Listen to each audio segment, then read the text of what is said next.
De parasites extraterrestres maléfiques, les Goa'uld ont manipulé leurs armées d'esclaves, les Jaffa, pour se lancer à la conquête de la galaxie. Mais un courageux esclave nommé Teal'c a compris la vérité et s'est libéré du joug de ses maîtres. Il s'est alors rallié à nous, l'équipe de Stargate, pour tenter de défendre l'univers en péril. C'est prometteur, pas vrai? Ces créatures parasites ne pouvaient survivre qu'à l'intérieur du corps d'un hôte. Donc ils se sont rendus en Égypte il y a très longtemps et ils ont capturé tout un peuple pour servir d'hôte à leurs larves. Les larves restent dans le corps jusqu'à ce qu'elles soient assez âgées pour prendre un hôte permanent. Donc on peut dire que les Jaffa servent d'incubateur aux larves de Goa'uld. Ce n'est pas le genre d'ennemi sur qui on peut tirer ou qu'on peut fuir. Il est en vous, il vous contrôle. Et ils ont ce côté répugnant en plus. Ce sont des monstres qui ressemblent à des serpents plus dégoûtants et qui s'infiltrent dans le crâne des gens. Les Goa'uld sont aussi intelligents que malfaisants, ce qui en fait des ennemis redoutables. Mais si on regarde autour de nous sur notre propre planète, on peut trouver des créatures tout aussi terrifiantes. Si vous étiez un extraterrestre et que vous arriviez sur Terre et que vous observiez objectivement les organismes vivants de la planète, en rentrant chez vous, que diriez-vous à vos congénères? La plupart des créatures de la Terre sont des parasites. Le professeur Janovi est le plus grand spécialiste mondial d'une discipline qui fait froid dans le dos. Voici un Moniesa expansa, un ver solitaire du mouton. Son laboratoire de l'université du Nebraska possède une collection de plus de 150 000 spécimens aussi dégoûtants qu'inhabituels. Voici des fascioloïdes mania qui ont été extraits du foie d'un cerf de Virginie. Chacune des créatures de ce véritable musée des horreurs prolifère en vampirisant un autre animal. Voici des ascaris lombricoïdes ou nématodes. Environ 1 personne sur 4 dans le monde est contaminée par ces vers. C'est celui que les enfants attrapent parfois à l'école. Figurez-vous que nous, les humains, sommes des hôtes extrêmement accueillants et douillets pour les parasites. Voici un Taenia saginata, le ver solitaire du bœuf que les humains attrapent en mangeant de la viande pas assez cuite. Si on le dépliait sur une table et qu'on le mesurait, je pense qu'il ferait facilement 5 ou 6 mètres. Et un humain peut être porteur de plusieurs vers à la fois.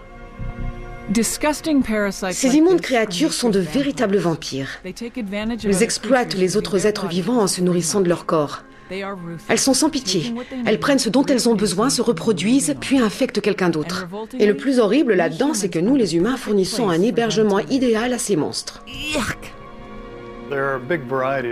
Il y a toute une variété de parasites qui peuvent infester l'être humain. Les poules, les tiques et les douves qui vivent dans les vaisseaux sanguins. Il existe de gros nématodes qui vivent dans vos intestins et d'autres parasites qui colonisent votre bouche. Certains peuvent entraîner de graves irritations, voire une destruction de la peau. D'autres attaquent la rate ou le foie. Au cours de sa vie, un homme peut être infesté par plus de 200 espèces de parasites. Ce qui rend les Goa'uld si effrayants, c'est qu'ils sont capables de contrôler totalement leurs hôtes humains. Mais je suppose que maintenant vous vous en doutez. Cette terrifiante invention de la science-fiction est en fait basée sur des faits scientifiques réels. De nombreuses études confirment l'existence de parasites susceptibles de modifier le comportement de leurs hôtes. Voici des images de Dicrocelium dendriticum. Ils passent une partie de leur cycle de vie dans le cerveau des fourmis. Ce sont des parasites comme les Goa'uld, mais un peu plus petits.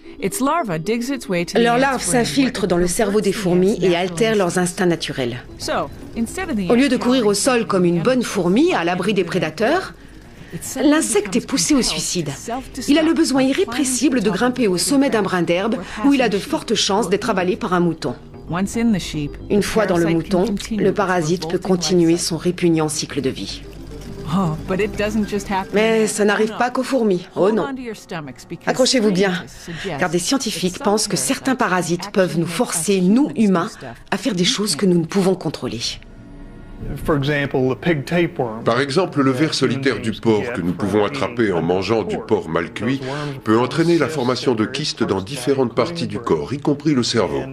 Cela provoque divers effets sur le comportement de la personne infectée. Vertige, somnolence et parfois même une altération de la vue. Comme on le voit dans la nature, un parasite peut effectivement modifier le comportement de son hôte. Donc, si un simple ver solitaire peut affecter notre comportement et entraîner fatigue ou vertige, serait-il possible qu'un parasite extraterrestre comme un Goa'uld prenne totalement le contrôle de notre esprit? La théorie de l'évolution stipule qu'il faut qu'il y ait une raison pour ça. Alors peut-on imaginer qu'une infestation par un certain type de ver puisse nous rendre agressifs et cruels et provoquer des comportements criminels? Si cela entraîne un bénéfice reproductif, alors oui, pourquoi pas. Effrayant, non? Mais vous n'avez pas encore tout vu. Le professeur Janovi pense que ce n'est pas nous qui sommes la forme de vie dominante sur la planète Terre. Ce sont les parasites. Ils infestent toutes les autres créatures. Ils sont plus diversifiés que nous et peuvent occuper des milieux dans lesquels nous serions incapables de vivre. Dans certains cas, ce sont eux qui contrôlent la croissance de la population. C'est vraiment la forme de vie la plus efficace et la mieux adaptée de la planète.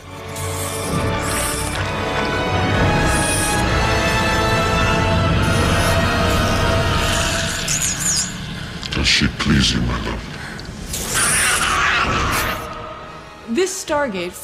C'est cette porte des étoiles qui sert de cadre à notre grande bataille du bien contre le mal. De notre côté, il y a le SGC, quelques alliés extraterrestres comme les Asgard ou les Tok'ra, et diverses colonies humaines qui habitent la galaxie. Face à nous, il y a les terrifiants parasites Goa'uld et un ennemi aussi vorace que résistant, les réplicateurs. Au début, nous, les terriens, devions les affronter avec nos armes à feu primitives. Mais très vite, nous avons découvert ceci, la lance Jaffa. Et ça, le Zat. Une décharge de cette arme paralyse votre ennemi. La seconde le tue. Vous croyez sans doute que c'est encore de la science-fiction, mais figurez-vous que la réalité est bien plus étonnante.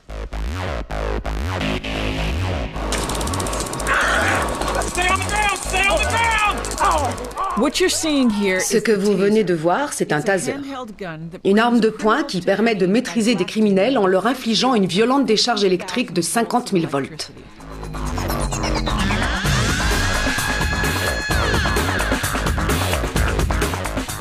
Le plus incroyable, c'est que le taser est capable d'immobiliser un suspect sans le tuer ni entraîner de blessure. Mais le gouvernement américain développe en secret une arme encore bien plus puissante. Son nom, l'ADS, ou système de répulsion active. Cette arme classée secret défense émet un rayon d'onde millimétrique un peu comme celle de votre four micro-ondes, mais beaucoup plus concentré. D'après les spécialistes, c'est l'arme à énergie idéale.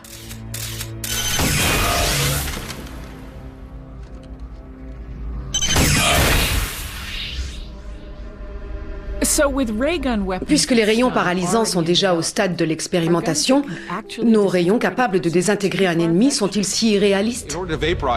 Pour vaporiser un corps humain, il faudrait le chauffer à environ 100 millions de degrés, ce qui demanderait une énergie considérable. Au point que j'ai du mal à imaginer une arme de poing capable d'émettre un tel rayon. Les armes à énergie dirigée peuvent être utiles dans certains contextes. Elles peuvent brûler des matériaux, détruire des équipements électroniques ou aveugler des gens, ce genre de choses. Prochaine étape, le décor de Stargate SG-1. Nous allons en apprendre un peu plus sur les plus terrifiants ennemis de l'humanité. Et voir si leurs cousins de la Terre doivent être accueillis avec respect ou avec crainte. Le moment est venu d'affronter les réplicateurs.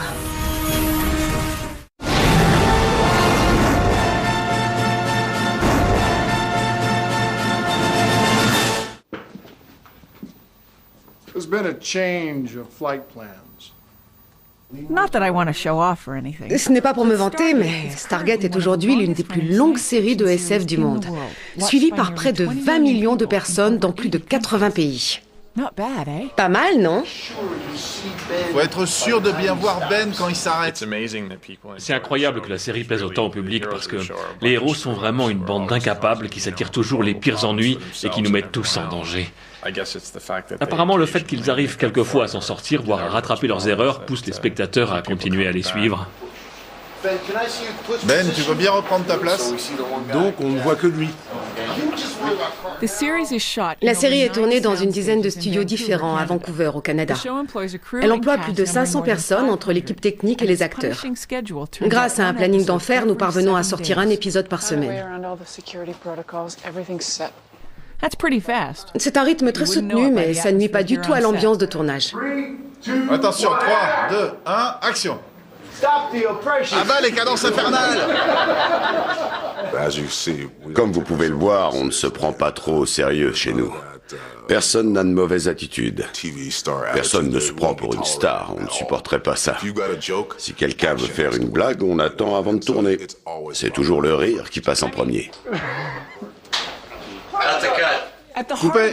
Au cœur des aventures de Samantha Carter et de SG-1, il y a une chose qui rend cette série tout à fait unique. La voici, la porte des étoiles. C'est une invention extraordinaire, ornée de symboles inconnus. Elle est superbe, mais ce qui la rend encore plus fantastique, c'est qu'elle nous permet de voyager à travers le temps et l'espace.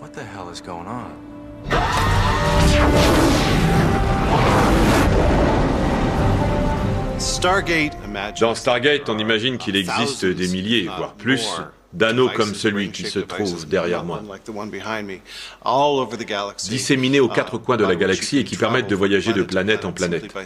Il suffit de traverser cet anneau pour y être téléporté instantanément.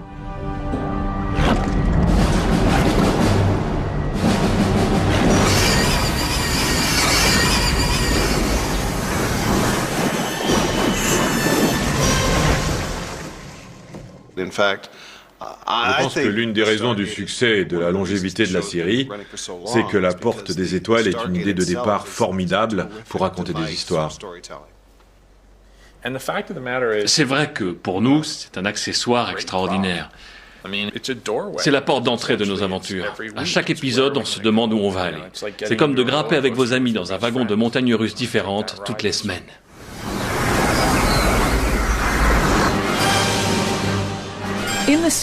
Notre porte des étoiles fait partie d'un réseau de plusieurs milliers éparpillés dans la galaxie et créé par une civilisation ancienne, puissante et mystérieuse.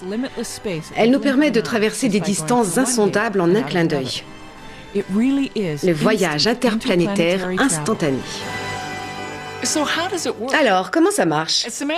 Comme Samantha Carter tente fréquemment de l'expliquer sans succès à Jack O'Neill, une porte des étoiles crée un vortex artificiel dans le continuum espace-temps. C'est une sorte de tunnel à travers le temps et l'espace qui permet de franchir des distances énormes en une fraction de seconde. Est-ce vraiment une invention de la SF ou un domaine de recherche scientifique réel? La vérité risque de vous surprendre.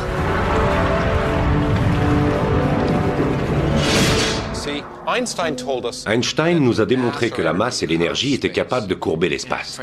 Regardez, si je prends cette boule de bowling et que je la pose sur ce trampoline qui représente un univers en 2 dimensions, on observe que l'espace autour d'elle s'incurve. Ce phénomène a tout un tas de conséquences intéressantes.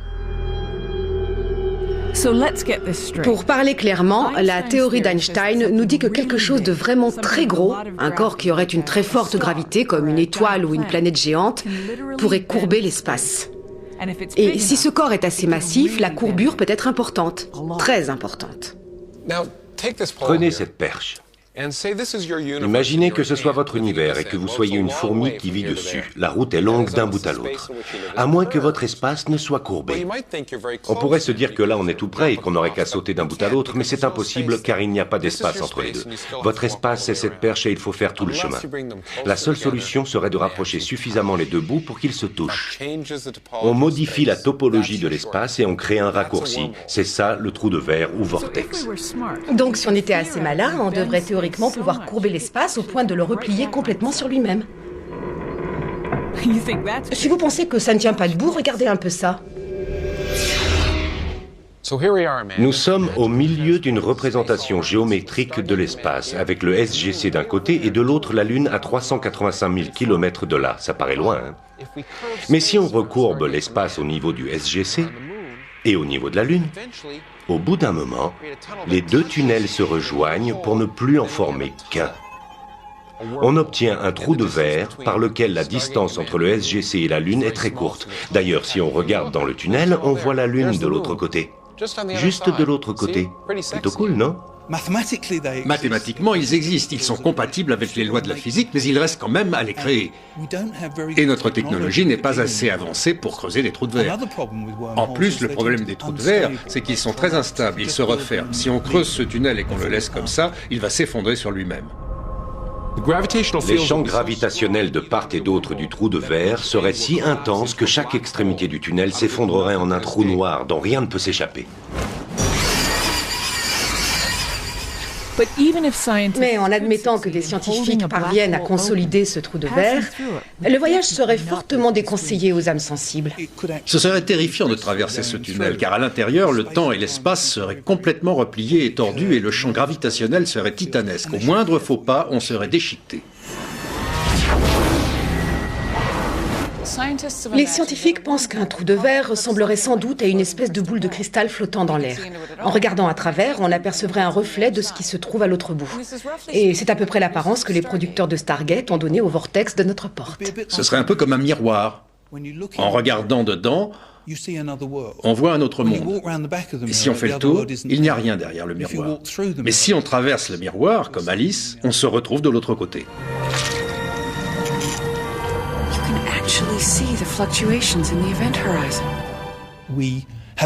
Tout porte à croire qu'il serait très difficile de créer un trou de verre.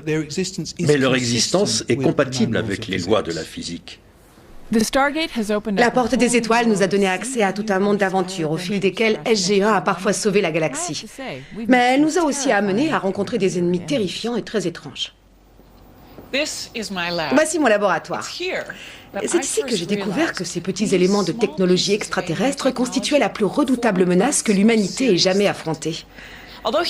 Bien que nos adversaires les plus acharnés et les plus mémorables restent les parasites Goa'uld, très tôt dans la série, nous nous sommes retrouvés face à un ennemi qui nous paraissait absolument invincible. Nous avons cru les repousser, mais ils sont vite revenus à la charge, encore plus forts, plus redoutables et plus décidés à conquérir l'univers. Ce sont les réplicateurs.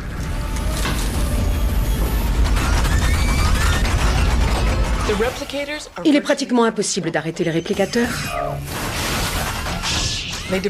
Ils dévorent tout ce qu'ils rencontrent et utilisent ces matériaux pour se répliquer, devenant à chaque fois plus résistants et plus puissants.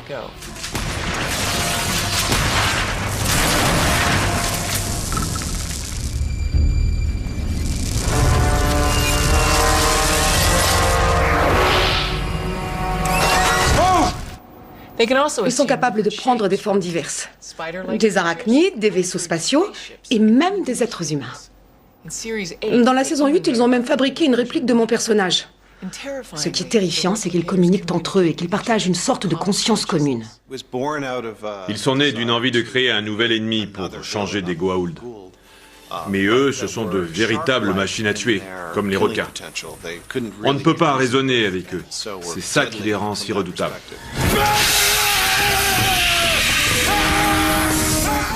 Ici, des scientifiques sont déjà en train de créer des robots pas si éloignés que ça des réplicateurs. Ces prototypes de l'université de Floride sont capables de parler entre eux et de penser comme s'ils ne faisaient qu'un. Mais heureusement, ils sont conçus pour nous aider et non pour nous détruire. C'est parti! Des ingénieurs ont mis au point des robots susceptibles de participer à la recherche de survivants après une catastrophe importante. Ils sont fréquemment employés par les services d'urgence qui les ont utilisés, notamment après les attentats du 11 septembre. Comme les réplicateurs, ils sont extrêmement mobiles et disposent d'un réseau de communication très sophistiqué. L'idéal pour les opérations de secours. Pour la recherche de survivants, on utilise 3 types de robots. On a des robots terrestres capables de s'infiltrer au milieu des décombres, là où ni les sauveteurs ni les chiens ne peuvent accéder. On a aussi des engins volants qui sont parfois très utiles, particulièrement après une tempête ou un tremblement de terre où la zone sinistrée est très vaste. Et enfin, n'oublions pas les mini-sous-marins. Nos villes ont d'importants réseaux d'eau et ces robots peuvent rechercher les fuites ou les anomalies et prévenir par exemple l'effondrement d'un pont. Le plus souvent, vu notre technologie actuelle, l'humain reste le plus intelligent. Mais ça ne va peut-être pas durer, parce que nos robots seront bientôt capables de coopérer entre eux. Ils nous envoient des informations et ils commencent aussi à relayer ces informations vers leurs amis robots, leurs semblables, en leur disant « Tiens, quand vous voyez ceci, ralentissez parce que c'est dans ce genre d'endroit qu'on trouve des survivants ». Je vois un feu.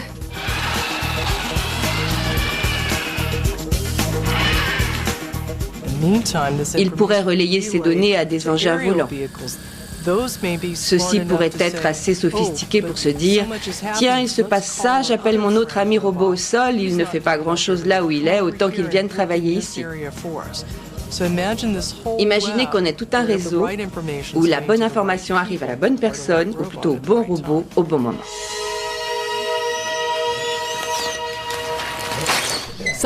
Les scientifiques de la NASA ont poussé encore un peu plus loin cette idée de machine travaillant en réseau. Ils ont développé un robot baptisé 12 Tech. Il peut se déplacer de lui-même au sol, en rampant, en se retournant et en retombant. Mais le plus formidable, c'est quand on en fait travailler plusieurs ensemble. Lorsqu'ils s'associent, ils peuvent progresser en terrain accidenté, passer des obstacles difficiles et même grimper des parois abruptes.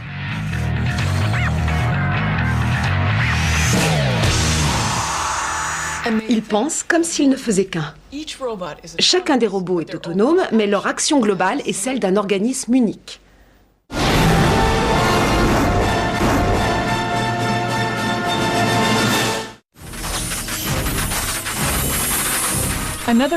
Une autre des caractéristiques les plus effrayantes des réplicateurs, c'est leur capacité d'apprentissage sans limite. Ils évoluent et deviennent de plus en plus intelligents et de plus en plus puissants. À l'université de Reading, le professeur Kevin Warwick prépare déjà la révolution robotique. Il étudie comment les robots peuvent penser et apprendre. Avec son équipe, il mène des expériences sur des robots très simples, amenés à interagir les uns avec les autres et avec leur environnement. Chacun de nos robots a en gros l'équivalent de 50 à 100 neurones au maximum. Ça correspond à peu près à l'intelligence d'une limace ou d'un escargot. Donc ils sont relativement sommaires, mais nous pouvons tout de même étudier de quelle manière ils apprennent. Ces robots n'ont pas reçu d'ordre spécifique. Ils doivent apprendre par eux-mêmes. Tout ce qu'on leur a donné, c'est un but général, avancer, mais sans buter dans quoi que ce soit. Du coup, les robots inventent différents comportements et différentes caractéristiques. Est-ce que je me déplace à gauche? Est-ce que je recule? Est-ce que je tourne sur moi-même? Les robots ont fini par faire des choses dont le professeur et son équipe n'osaient rêver. Il y a de bons et de mauvais robots. Tout dépend de leur expérience et de leur apprentissage. Nous avons même eu un robot suicidaire. Il ne faisait que des erreurs. Et il a fini par ne plus rien faire du tout. Nous n'avons obtenu ce résultat qu'une fois. Mais ces cas extrêmes peuvent se produire. Ce ne sont plus seulement des machines qui suivent le programme qu'on leur a donné et qui font toujours ce qu'on attend d'elles. Je suis sûr que des robots capables d'apprendre feraient exactement ce qu'ils voudraient. Pour Kevin Warwick, la conclusion est claire. Un robot qui apprend tout seul pourrait finir par décider de ses actes lui-même. Et ça risque de ne pas tourner à notre avantage. Une intelligence mécanique n'aura pas les mêmes valeurs morales ni la même éthique qu'une intelligence humaine. Si elle est capable d'apprendre et de décider par elle-même qui sont ou non ses amis, ça se révélera certainement très dangereux pour les humains. Et j'aurais beau lui dire « Ah, toi tu n'es pas consciente, moi si, donc tu ne peux pas me tuer », ça ne l'empêchera pas de m'exploser la cervelle. On se croirait dans Stargate, non? Il prend cette menace tellement au sérieux qu'il a cherché comment y faire face. Et sa solution nous rapproche encore plus de la science-fiction. La seule possibilité que j'ai trouvée, c'est de nous faire évoluer nous-mêmes au-delà de notre condition humaine pour devenir des cyborgs. Je pars du principe que si les machines deviennent plus intelligentes que nous, autant se rapprocher d'elles et devenir nous aussi en partie des machines. Vous pensez qu'il rêve? Regardez un peu ça. Le professeur Warwick s'est fait implanter une puce électronique dans le nerf principal du poignet gauche. Cette expérience cybernétique a eu lieu en 2002. Depuis, ces robots peuvent interagir directement avec son système nerveux. Il peut contrôler des appareils, comme cette main robotisée, et piloter ce fauteuil roulant par la pensée. À gauche. À droite. Tu t'amuses bien, Kevin? Ouais, c'est génial. Et la puce permet aussi le transfert d'informations dans le sens inverse. Son équipement peut envoyer des informations directement à son cerveau. Lors d'une expérience, des détecteurs radars fixés sur une casquette transmettaient des signaux à son esprit. Il s'est bandé les yeux et s'est alors découvert la capacité de voir dans le noir comme une chauve-souris. C'était une sensation inédite. Je découvrais un nouveau sens. Ce n'était pas comme si quelqu'un me touchait, mais je pouvais sentir que quelque chose était près de moi, sur ma gauche ou sur ma droite. Écoute ma voix. Tourne-toi vers moi, continue à me suivre. Repars dans l'autre sens. La prochaine expérience du professeur franchira les frontières de la SF. Il se fera implanter une puce directement dans le cerveau. Par ici, concentre-toi. Deviendra-t-il effectivement un cyborg, mi-homme, mi-machine? Seul l'avenir nous le dira. Tu me reconnais? Je suis ton Terminator. J'adorerais avoir certaines des capacités des machines, leur mémoire par exemple, ou la possibilité de communiquer simplement par la pensée. Mes nouvelles sensations pourraient m'ouvrir la porte de nouvelles dimensions. Je pourrais penser non plus en 3 dimensions dans les limites de mon corps humain, mais peut-être en 5 dimensions. Ce serait formidable. Je verrais le monde sous un jour complètement différent. J'ai vraiment hâte d'essayer. Stargate est diffusée depuis presque 10 ans. Elle est devenue l'une des séries de science-fiction les plus populaires du monde. Ses fantastiques effets spéciaux, ses scénarios passionnants, et si je puis me permettre, ses héros formidables ont assuré son succès auprès des téléspectateurs. Mais notre intérêt pour la science-fiction ne se limite pas au combat contre des aliens. They're not multiplying, they're replicating. What's the difference? Living organisms multiply. Machines replicate. Machines inside the body. How is that possible? When I was at the Pentagon, I worked for a year with a group that studied nanotechnology. We were looking at it for a lot of different uses. One of them was medicine. Eh oui, la réalité rattrape encore une fois la fiction. À l'université du Michigan, le docteur Baker et son équipe ont combiné la médecine, l'ingénierie et l'informatique pour fabriquer des nanoparticules. Ces particules sont si minuscules que 100 000 d'entre elles tiendraient dans la plus petite cellule du corps humain. Mais ne vous fiez pas à leur taille. Elles sont capables de prouesses extraordinaires. Nous effectuons des opérations chirurgicales au niveau microscopique pour intervenir sur des molécules elles-mêmes au lieu d'ouvrir le corps des gens pour les découper. C'est une nouvelle dimension de la médecine qu'on pourrait appeler de l'ingénierie humaine.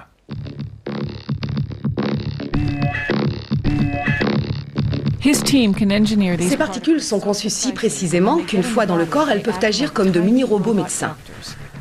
Elles peuvent localiser des cellules malades et leur délivrer des traitements extrêmement spécifiques. L'équipe a obtenu des résultats impressionnants. Si vous voulez par exemple administrer un médicament au niveau d'une cellule cancéreuse, la nanoparticule commencerait par localiser cette cellule. Elle l'identifierait par rapport à un modèle, donc on pourrait littéralement voir la tumeur. Ensuite, elle vous dirait précisément quelles sont les anomalies génétiques spécifiques de ce cancer. Et elle vous permettrait d'activer le médicament le mieux adapté à la maladie. Ainsi, on pourrait détruire la tumeur sans aucun effet secondaire pour le patient. C'est ça notre but principal, faire du cancer une maladie curable. Apparemment, les possibilités des nanoparticules sont sans limite. On pourrait aussi vous injecter dans le sang des particules qui deviendraient fluorescentes sous certaines conditions. Ainsi, imaginez que vous attrapiez la grippe. On serait prévenu de l'infection virale avant même que vous ne ressentiez les premiers symptômes. Je pense que grâce aux nanotechnologies, nous pourrions passer d'un système de santé basé sur la guérison des maladies à un système vraiment basé sur leur prévention. Je pense que les nanotechnologies pourraient radicalement changer le visage de la médecine. Dès les premiers épisodes, les producteurs ont apporté un soin tout particulier à l'ambiance et à l'aspect visuel de la série. Depuis les décors très militaires de notre base, le SGC, jusqu'aux détails très réalistes des diverses races extraterrestres que nous avons rencontrées. Des guerriers Jaffa aux affreux parasites Goa'uld, en passant par les sympathiques Unas ou les puissants Asgard, nous avons fait la connaissance de nombreux aliens très différents.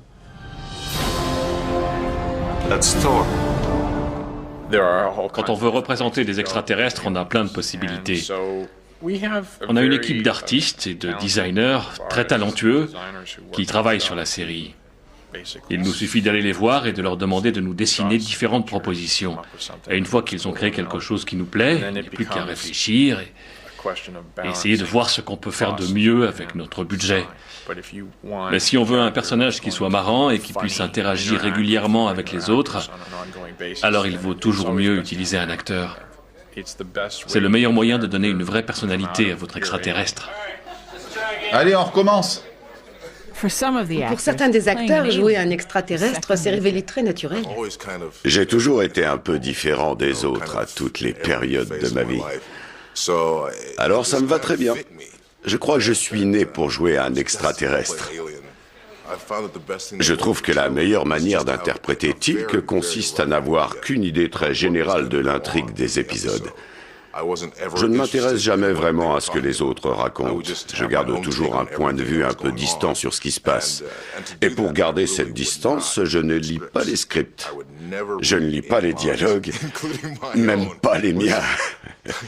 Ça ne plaisait pas à certains réalisateurs. Mais je pense que mon manque de préparation m'a été très utile.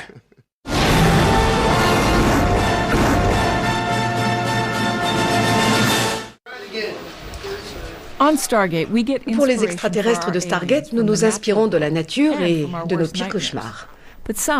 Mais certains, comme les Asgard, sont vraiment gentils et bienveillants. Ils passent leur temps à sauver l'humanité. Alors, sont-ils si réalistes que ça? Les Asgard sont trop proches des humains pour n'être que des extraterrestres venus d'une lointaine planète sans lien de parenté avec nous. Ce ne serait pas crédible. Si nous rencontrions des extraterrestres dans ce genre-là, l'explication scientifique serait que nous avons eu un ancêtre commun, disons, il y a 2 millions d'années. Il faudrait à peu près 2 millions d'années d'évolution pour qu'on soit si différents. Très bien, mais à quoi pourraient ressembler de véritables extraterrestres? C'est exactement la question qui a été posée au professeur Stewart par le Musée des sciences de Londres. Si on veut une réponse scientifique, on ne peut pas se contenter de dire « imaginons des monstres de 5 mètres de haut avec la peau bleue et des cornes ». Il faut partir de l'environnement dans lequel vos extraterrestres ont évolué. Par exemple, chez nous sur Terre, nous avons une gravité relativement élevée et un sol très solide. Donc de nombreuses créatures se sont adaptées en développant un squelette rigide pour soutenir leur corps. Mais sur une autre planète, la vie aurait sans doute pris une forme très différente. Prenez Jupiter. C'est une gigantesque boule de gaz à la gravité très forte mais dénuée de surface solide. Comme il n'y a pas de sol sur lequel se tenir debout, ses habitants n'auraient sûrement pas de squelette. D'ailleurs, il serait plus probable qu'ils volent ou qu'ils flottent dans les airs. Et bien sûr, leur forme et leur comportement découleraient de là. On peut penser à des créatures en forme de ballon qui flotteraient dans l'atmosphère.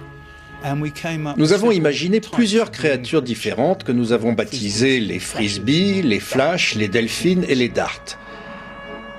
Les frisbees sont des troupeaux d'animaux gigantesques de forme circulaire, un peu comme d'énormes crêpes qui tournent très lentement. Ils font la taille d'un terrain de football. C'est gros, mais n'oubliez pas qu'il y a de la place sur cette planète. Puis, nous nous sommes dit que sur les frisbees, il pourrait y avoir des parasites. Alors nous avons créé les flashs, l'équivalent jupitérien du chien avec une lumière bleue sur le dessus. Cette petite balise leur sert à attirer des partenaires potentiels pendant la saison des amours. Et les flashs peuvent sauter d'un frisbee à l'autre pour s'accoupler. Les delphines ont été très intéressants à imaginer. Nous nous sommes dit que, contrairement aux nôtres, les squelettes des Jupitériens ne seraient sans doute pas en os. Ce serait surprenant sur une géante gazeuse. Donc nous avons pensé qu'à la place, leur structure pourrait être formée de tubes creux qui seraient activés par la pression hydraulique comme des freins d'automobile.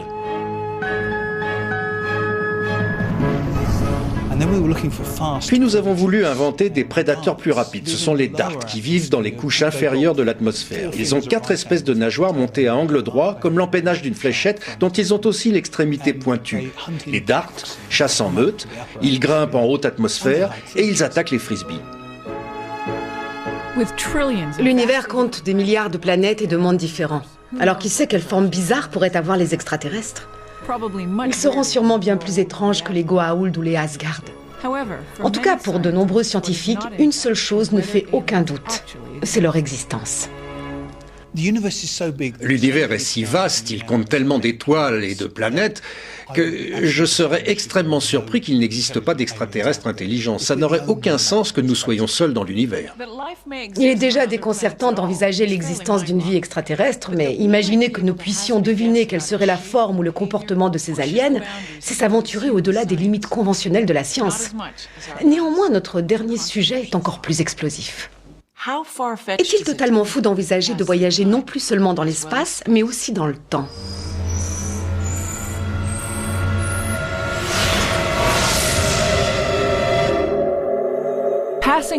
Les hommes rêvent de se déplacer à volonté dans le temps depuis des générations. La possibilité de voir notre avenir et de revivre notre passé est l'un des ressorts les plus passionnants de la fiction. Eh bien, figurez-vous que ça pourrait être possible, grâce une fois encore à Einstein et à sa théorie de la relativité. Einstein a compris que le temps ne s'écoulait pas au même rythme pour tout le monde. Il a calculé que plus vous vous déplaciez rapidement, plus le temps ralentissait pour vous. Alors, imaginons que j'ai une sœur jumelle. Elle reste ici sur Terre pendant que je grimpe dans une voiture de sport et que je voyage dans l'espace à 99% de la vitesse de la lumière. Non seulement je risque d'être malade, mais en plus, d'après Einstein, à mesure que j'accélère, le temps s'écoulera plus lentement pour moi. Du moins comparé à ma sœur.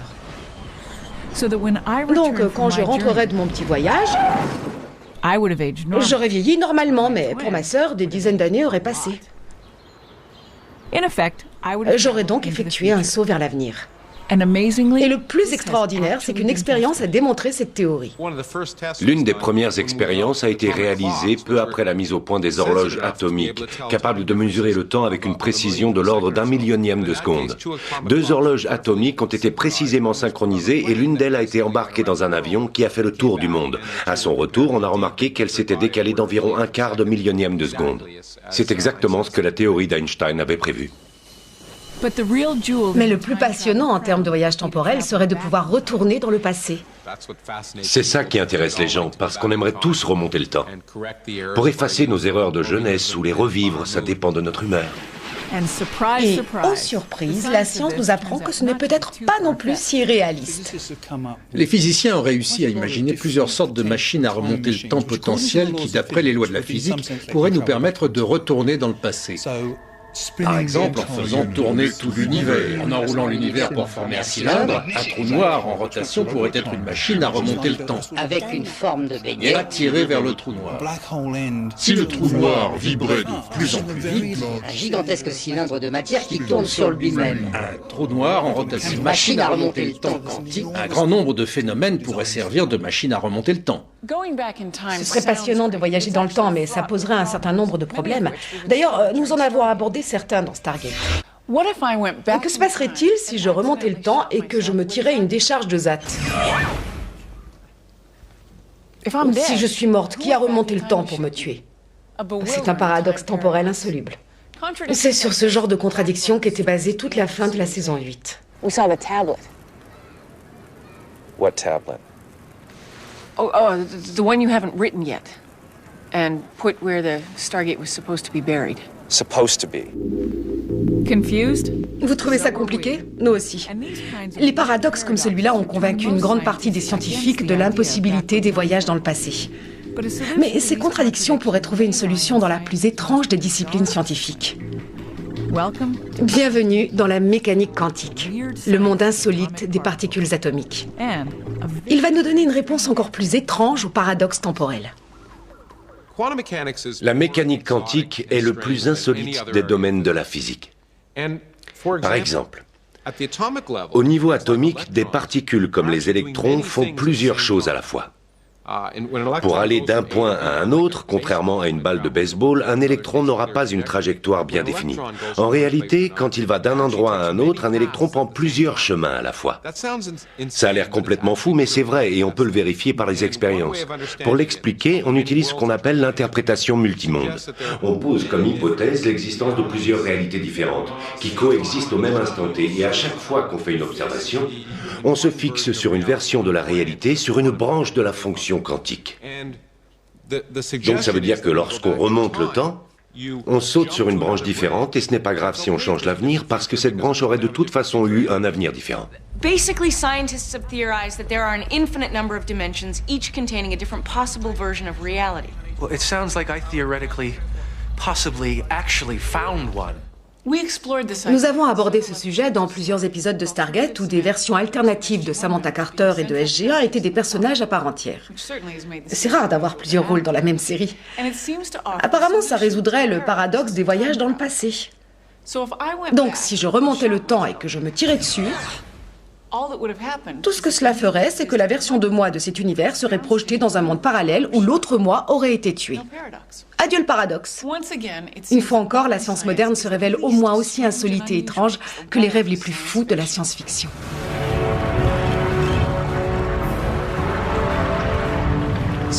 La science et la science-fiction s'intéressent toutes les deux aux possibilités. Et ce n'est pas très étonnant de voir que parfois les auteurs de science-fiction et les scientifiques trouvent les mêmes réponses à certains problèmes. Ce sont des gens très créatifs qui travaillent sur les mêmes sujets. La seule différence, c'est que l'auteur de SF se contente d'imaginer les choses alors que le scientifique doit les construire. Ce n'est pas encore vrai aujourd'hui, mais dans 10 ans, peut-être qu'on aura la possibilité de voyager par un vortex jusqu'à des planètes lointaines. Ou peut-être qu'on verra des créatures similaires aux réplicateurs sortir d'un laboratoire quelque part dans la Silicon Valley.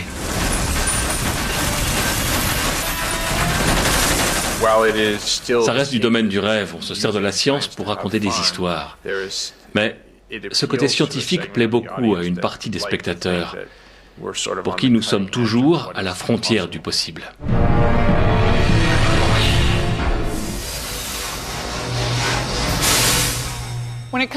En matière de science-fiction, nous aimons tous qu'on nous emmène dans des univers fantasmagoriques. Dans Stargate, nous explorons de nouveaux mondes et voyageons dans le temps. Nous rencontrons des êtres venus d'autres galaxies et en apprenons toujours plus sur les dieux et les hommes. Nous traversons des distances extraordinaires et ramenons des technologies qui dépassent nos rêves les plus fous. Mais je crois que le plus surprenant là-dedans, c'est que tout ce que nous avons vu jusque-là est en fait possible.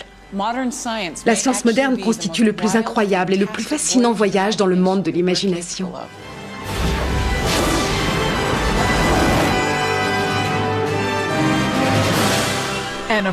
Et bien sûr, dans Stargate, il ne faut jamais se fier aux apparences.